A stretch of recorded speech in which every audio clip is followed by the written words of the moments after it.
This week on the Communicators, Gary Shapiro of the Consumer Electronics Association talks about proposals that many technology companies think will help the U.S. economy. Well, recently a group of technology associations sent a letter to the Deficit Reduction Committee asking for certain measures to help strengthen the U.S. economy.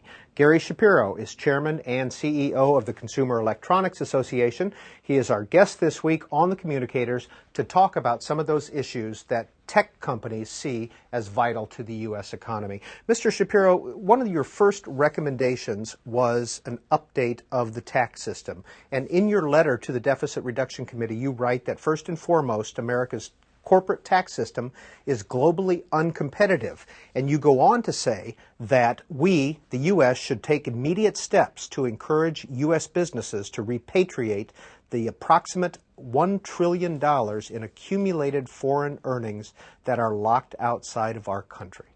Absolutely, Peter. Thanks for having me. You know, as president of the association, we have 2,000 technology companies, and many of them do business overseas, and they have money which they just leave there because the United States has this policy of, first of all, having the second highest corporate tax in the developed world, and second of all, taxing all international sales, which almost no other developed country does. So we pay so much. So every company then is almost forced to leave their revenue overseas, and they invest it there, they build factories there, they hire people. It makes no sense. If they could bring it back here and be taxed at a lower rate, and frankly, it could be tied to something like hiring people or capital investment, it would spur the economy and not cost the Treasury a penny. What do you mean when you say territorial tax system in your letter? Well, territorial means that almost every other developed country in the world, you pay taxes on the money you make in each country you make it. The United States taxes your global income, so essentially you're being taxed twice for the same income. It makes the U.S. companies very anti-competitive and literally forces them to leave their money overseas. And this is over $1 trillion of money that's parked overseas. It doesn't help the U.S. economy. So what the thought is here, when we need some economic stimulus, we could have this money come back here, pump back into the economy at a lower tax rate, say 5 or 10%, and even tie it to jobs or capital investment. And that makes sense because the territorial tax, the higher tax rate together are a deadly arsenal, which makes us non-competitive as a country. Brendan Sasso is a technology reporter with The Hill, and he is joining us this week on the Communicators. Thank you. So Senator Carl Levin had a report last month about tax repatriation, a similar policy that was enacted in 2004. And according to this report, this didn't actually help much. A lot of the companies that took advantage of the policy ended up using the money to increase executive pay rather than investing. So would this be different than what happened in 2004?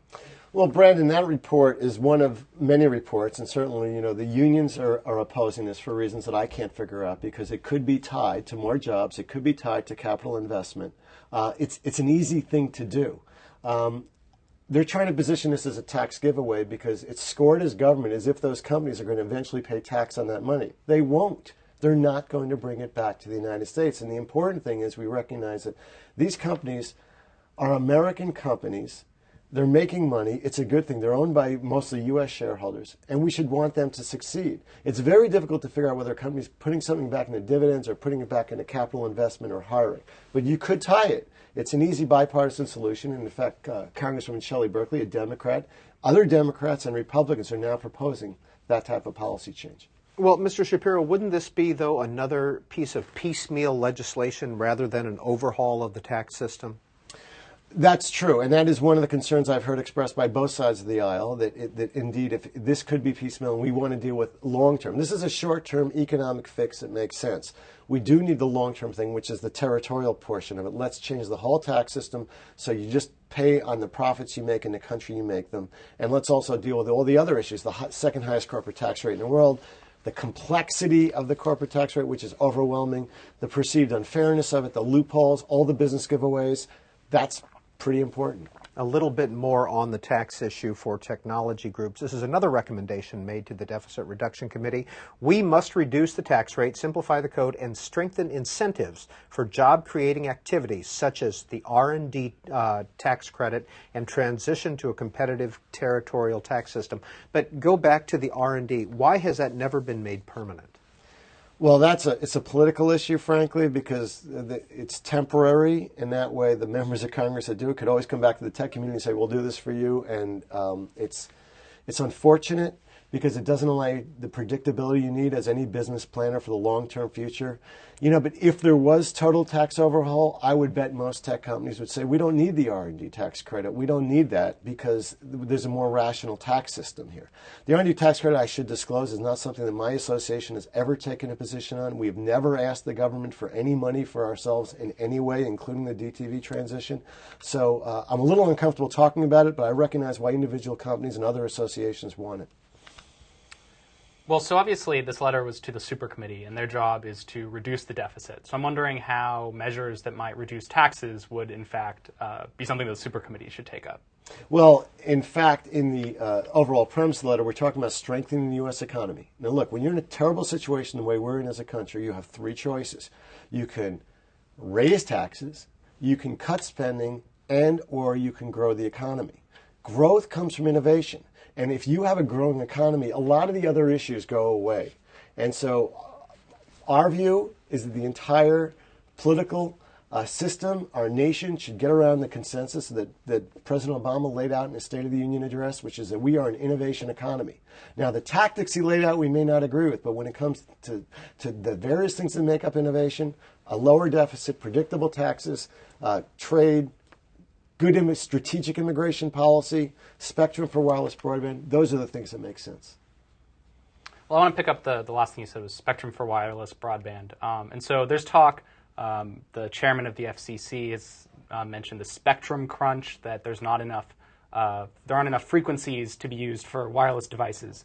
So I'm wondering if you can explain that a little bit. Why do you think there should be more spectrum for wireless devices? Well, we have fundamentally changed in terms of technology as a world and as a country just in 5 years. 5 years ago, there was no smartphones. Beginning with the iPhone and now many other phones, those phones use 25 times the data stream that the phone did 5 years ago. Tablets like the iPad. An iPad uses up to 120 times the data stream.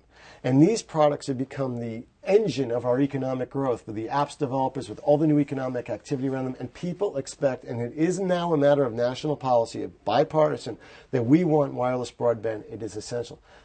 We need the spectrum to do it. At the same time, there's government spectrum, which may be available, and there's the broadcaster spectrum, which is only fewer than 10% of American homes are now relying on that free over-the-air broadcast signal.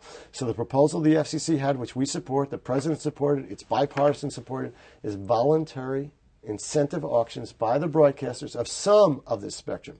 We're not saying get rid of over-the-air free broadcasting in the localities, but there are lots in each station, in each market. There's plenty of spectrum available, and give them the right to auction off that spectrum through the government to raise money. And the estimates of raising money are anywhere between $15 and $40 billion to the Treasury, a one-time benefit, and then there's economic activity, there's wireless broadband. But it is a mathematical certainty that as time goes on, and this is long term, we will not have our devices working the way we expect them to, because there simply isn't enough wireless broadband available to support the full motion video so that I can watch C-SPAN when I'm on a train.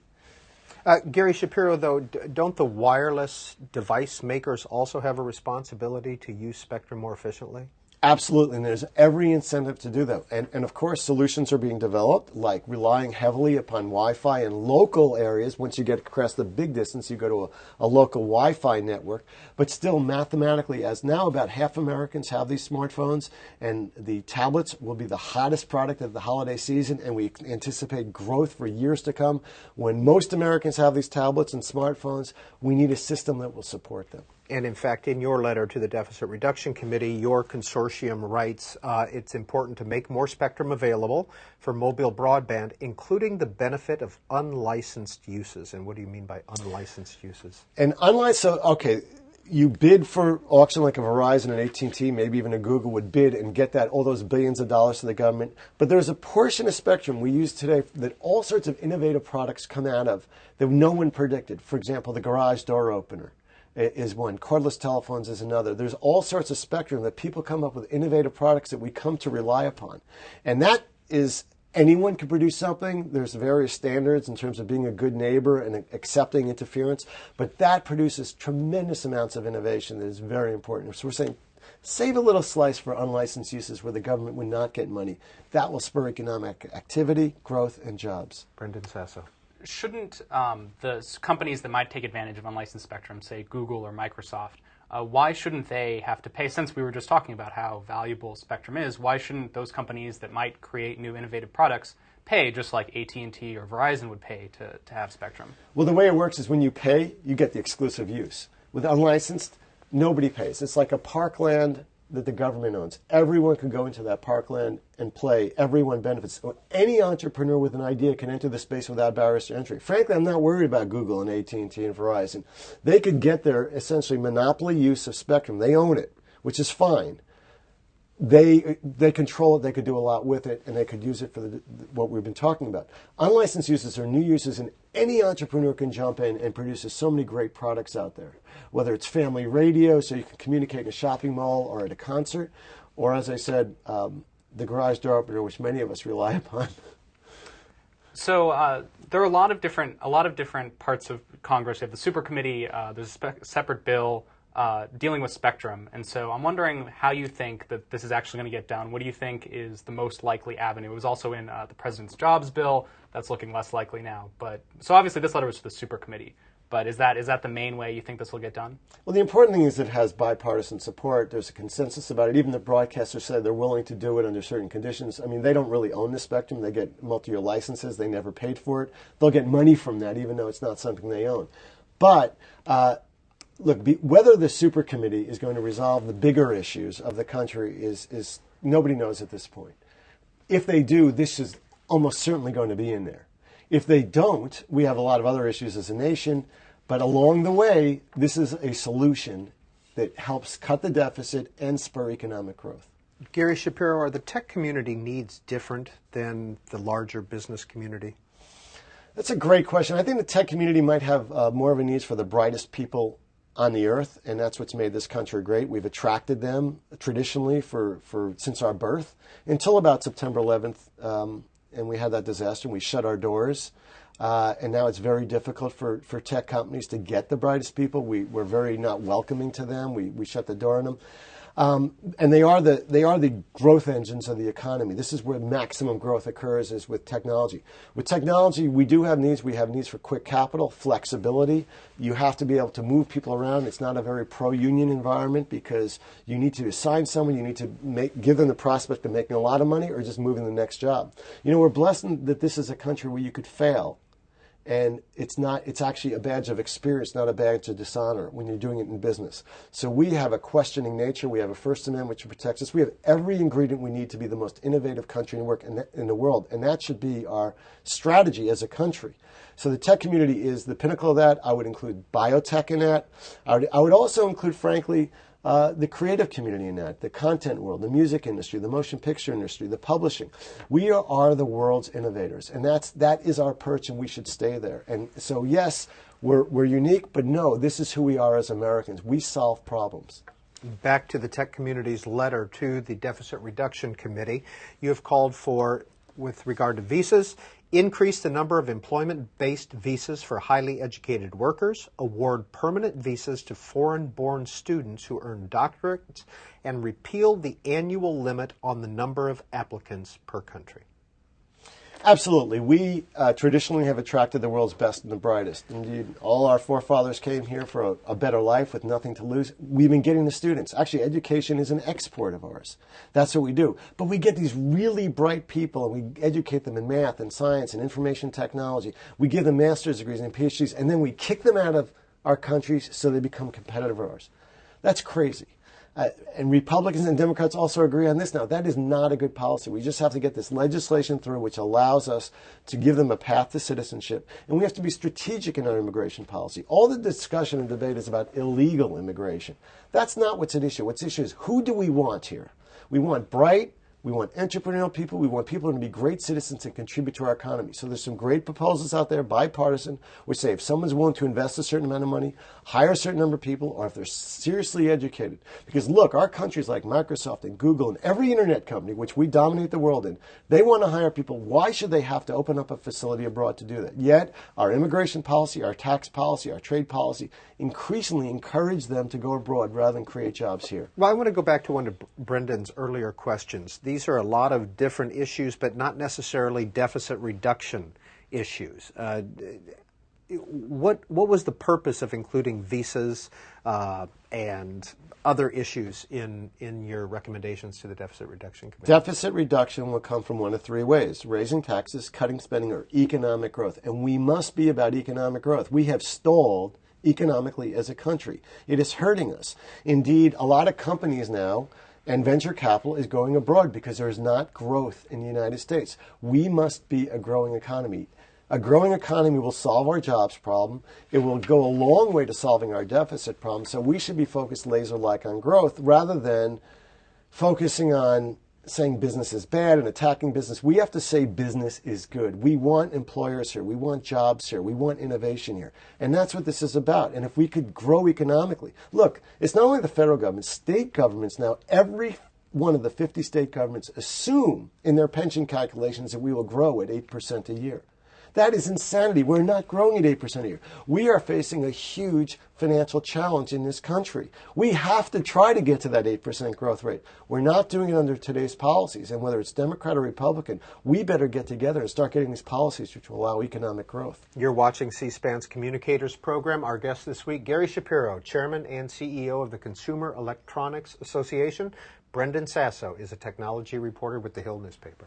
Staying on the immigration issue, unemployment is still at 9%. A lot of people are having trouble finding jobs, even people with degrees.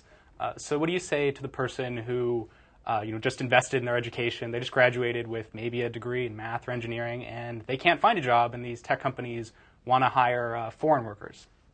Well, first of all, that there are several million jobs available in tech companies and other companies where we do not have the experienced people or the people with the right degrees we need, whether it's in precision engineering or manufacturing or design. So I'd first of all go to any college student or high school student and say, look at the job help wanted. Start gearing yourself. If you have a liberal arts degree or something like that and you can't get a job, it's because you invested in the wrong subject and it doesn't make sense. And maybe it's good for society, those degrees, but we need skilled people. There's a lot of jobs that are open. To those people that are saying, foreigners take my job, that's really not the case for the most part. Those jobs are going overseas because our policies encourage them to come overseas. But there isn't an American employer that I know who wouldn't rather hire Americans in the United States. They're citizens, they have kids and grandkids, and they want a better country in their future. So they'll always give the job to the American over someone from overseas. So switching topics a little bit, the letter does mention briefly protecting intellectual property as an important issue. And so obviously there are bills in both houses of Congress now, protect IP, and so you though oppose those bills. And so I'm wondering, why are those bills not the appropriate way to protect intellectual property? Well, intellectual property, patents, trademarks, copyrights are very, very important domestically and internationally. And when we're dealing with countries like China, we have to recognize that we have a different philosophy and we have to do everything we can to recognize they just can't make copies of our trademarks. They can't rip it off, our patented products, and our software, and just steal it. That's wrong. The legislation you're talking about is aimed at pirate websites, which are horrible and wrong and should be stopped. It's not that we oppose the principle. We oppose the fact that all of a sudden you're giving any private party that claims they own a copyright the ability to shut down a website without any process protections, without any government. You're creating new private rights of action. You're basically shutting down the internet in a very large way. Look, this year the government shut down 50,000 websites because they were aimed at one child pornographer. 50,000 legitimate websites were shut down for a few days with a big sign saying, shut down because of child pornography.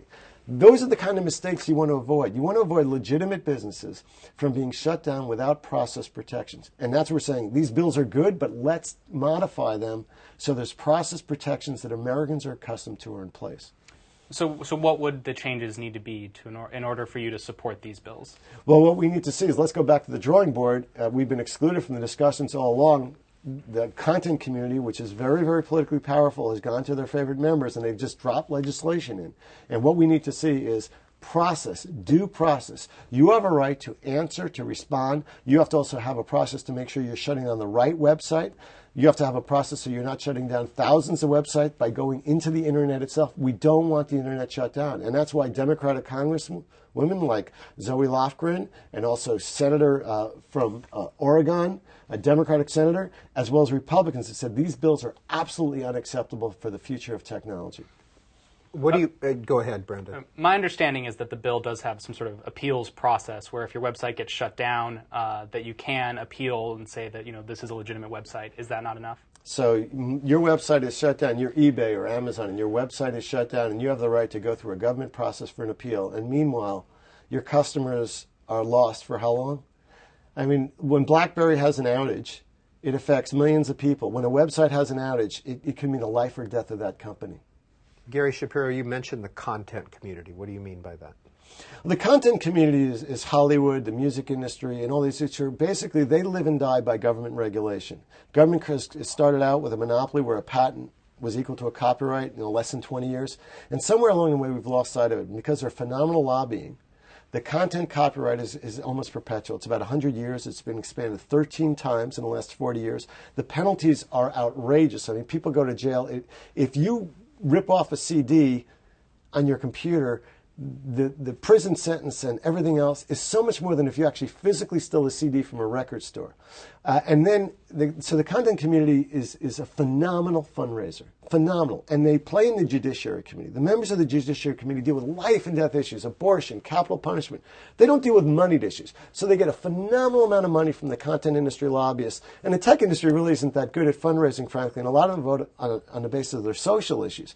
So all of a sudden you have Republicans and Democrats getting all this money from the content community, and they have a very good way with themselves in the Judiciary Committee. Gary Shapiro, another piece of legislation that's making its way through Congress is Representative Mary Bono Mack's data security breach legislation. What's the CEA's position on that? Actually, we don't have a position on that. Obviously, as we go into the cloud and as we give up more of our information as consumers, these are really critical issues which are coming forward. Is how much of your information do you own? What is the responsibility of a company that uses it?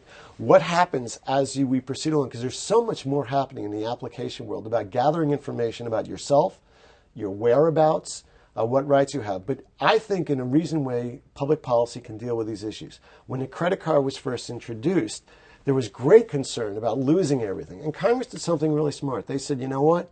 The most you'll ever lose is $50 if you lose your credit card. And all of a sudden, that unleashed this great use of credit cards. It helped the economy, financial transactions. It made the passage of actual dollar bills a lot less, and it's helped society. I think we're going to find our way out of a lot of these privacy issues, recognizing there's a trade-off between someone knowing about you and them serving your needs. You can't get a custom suit if the tailor does not know your size, and sometimes you have to give up your size. Brendan Sasso. So my understanding is the data breach bill is focused mainly on financial information. So if somebody hacks into a website and then steals, your credit card number. What about broader privacy issues? There's talk of some sort of broader privacy protections. What do you think about that legislation? Well, there's lots of proposals out there, and they're critically important issues. And my hope is that we work through them in a logical way where we agree upon the facts and we agree upon the goals and the conflicting interests. The interest in a person protecting the privacy, especially medical privacy, versus the interests of society greater. I mean, one of the things that I know everyone hates the healthcare law, probably including me, but there are some good things in there. And one of them is that you share information, doctors share information about actual things that happen on an anonymous basis with patients, so we get a database of what really good treatments are, which we don't have now. So there's always a trade-off between societal needs and individual needs, and we have to recognize that government plays a role in addressing the conflicting of interests there. Gary Shapiro, back to your letter. We recommend you write greater investments in those activities with clear economic benefits because of their transformative potential. Programs that support basic scientific research, improve our infrastructure, protect our intellectual property, and create a 21st century workforce are smart investments. Absolutely. So take our university system, which is the world's best. The government pours a lot of money in there for basic research and development. It works out very positively for industry as well. There's a lot of work between the university community and the private investment community, and it's produced some great things. But there's only so much available. So we have to be very careful, and we have to say, what's the difference here? That doesn't mean we're embrace and give to companies like Solyndra and be the venture capitalists as government. That's not what we're talking about. There's a difference between basic research and development and applied research and investing in companies. If there is going to be government investment, it should be at the highest level of basic research, in my view. Also, when it comes down to an educated workforce, the government plays the role. Now, do we want every person to go to college? I would argue we don't. Germany is a great example. What they do is they have essentially two tiers. They have those that are highly skilled people with vocational education, and they produce great cars, great health equipment, and their strategy as a country is precision manufacturing, and it's working. And the people have high status, and they get paid a lot, frankly. They also have educated people and universities and things like that as well. We have, for some reason, this philosophy that everyone has to go to college. It doesn't make sense. It doesn't even compute. And if we want manufacturing in the United States, we have to change what colleges are doing. So I think the government could push people along. They do provide funding, and say, let's put this into the type of government programs which make sense for our future. Brendan Sasso. The letter mentions improving the government's IT, information technology. And so it claims that the federal government can reduce spending by more than $1 trillion over the next 10 years just by upgrading IT. How's that possible? Well, certainly, technology itself, the benefit of technology is that it does save money in the long run. Companies, of their own free volition, invest in technology so they can perform better, they can be more efficient, they can provide better customer service, they can get more customers. The government has to do likewise. At the state level, various states have done this. The experience I have at Virginia Department of Motor Vehicles is exceptional because they've used technology very well. Virginia, as a state, has said we are going to invest in technology, be a pro-business state. It's bipartisan. Every governor has done it for the last 20 years. The legislature does it. It works. So our federal government, I think, can do the same thing and say we have tremendous amounts of information. We're providing government service, whether it's to our veterans, our Social Security recipients, Medicare, Medicaid. Let's invest in the IT infrastructure to provide better service. And that's what we should expect as a country. We should be there, advanced. We're the most technologically advanced country in the world. Why can't our government be? Mr. Shapiro, you've been around this town for a while. The super committee is due to report out in about 2 weeks. Realistically, what are the chances of any of your recommendations being included? I think the chance of the spectrum is well over 90% if they do have a recommendation. If on the other ones, this is more of a statement about innovation and what's important in the future of our country. Whether the super committee goes into the area of promoting economic growth, we'll see. I think the odds of the super committee doing something are anybody's guess, or whether they do nothing or something or partial something and leave a lot to next year to figure out by the Congress, we'll all see. And finally, Mr. Shapiro, the Consumer Electronics Show is well known in Vegas every January. Can you give us a preview?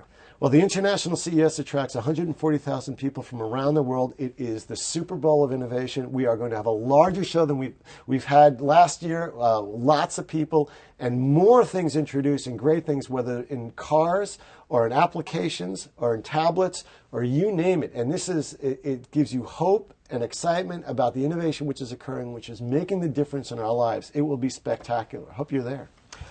Gary Shapiro's group is the Consumer Electronics Association. Several other groups signed on to this letter to the Deficit Reduction Committee. We are going to put that on our website. You can read it at cspan.org/communicators.